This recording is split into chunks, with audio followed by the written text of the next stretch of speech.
नमस्कार, मी संकेत आवटे। आजचा आपला विषय आहे इंडिया मार्ट।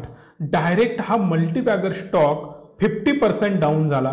आत्ता जर हा स्टॉक इथून रिव्हर्स झाला तर आपल्याला डायरेक्ट पैसे डबल करून देऊ शकतो। हो, आपलं कॅपिटल डायरेक्ट त्यामध्ये डबल होऊ शकतं। पण या स्टॉकमध्ये आपण इन्व्हेस्ट करायचं का याविषयी सविस्तर माहिती जाणून घेण्यासाठी पहिल्या चॅनलला सबस्क्राइब करा, बेल आयकॉनला प्रेस करा आणि अशाच नवनवीन व्हिडिओ पाहत राहा। इंडिया मार्टची स्थापना ब्रिजेश अग्रवाल आणि दिनेश अग्रवाल यांनी 1996 साली केली। कंपनी कंटिन्युअसली ग्रो होत आहे। इंटरनेट कंपनी आहे, कम्प्लिटली B2B सेगमेंटमध्ये काम करते।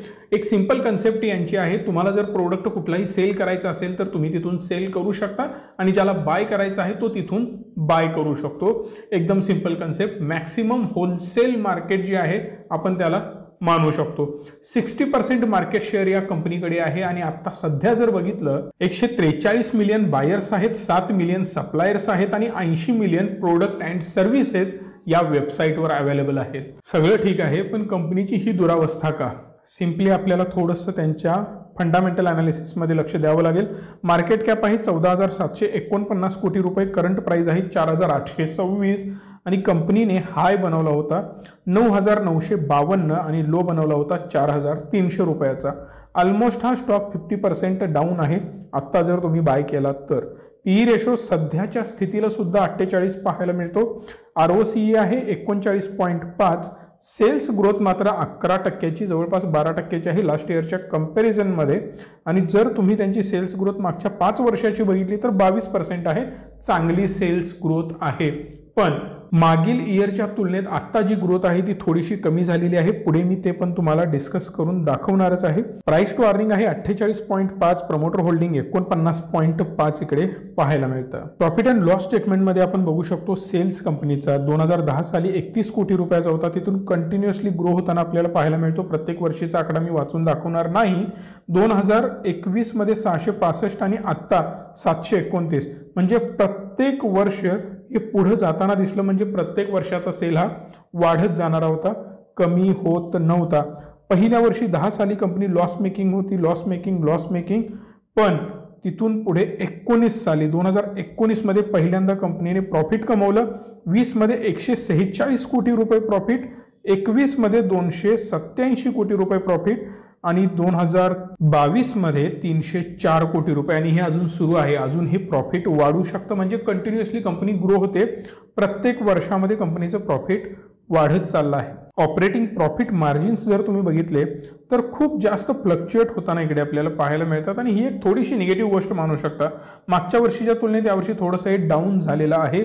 त्याचबरोबर EPS पण जर आपण बघितला तर जवळपास -16 होता, तो आता सध्या 50, 94 आणि 99 पर्यंत पोहोचलेला आहे। कंपाऊंडेड सेल्स ग्रोथ मागच्या 10 वर्षामध्ये 25% पाहायला मिळते, 5 वर्षामध्ये 22%, 3 वर्षामध्ये 18% आणि आता सध्या 12%। म्हणजे सेल्स थोडासा डाऊन झालेला आपल्याला पाहायला मिळतो as compare too long years. Profit growth मागच्या 10 वर्षामध्ये 19%ची पाहायला मिळते, 5 वर्षामध्ये 52%, लास्ट 3 इयर्समध्ये 81%, पण सध्या मात्र फक्त 10%वर पाहायला मिळते। शेअर होल्डिंग पॅटर्न जर बघितला तर प्रमोटरकडे 52% शेअर होते, जे कमी होत आता 49.52% पाहायला मिळतात।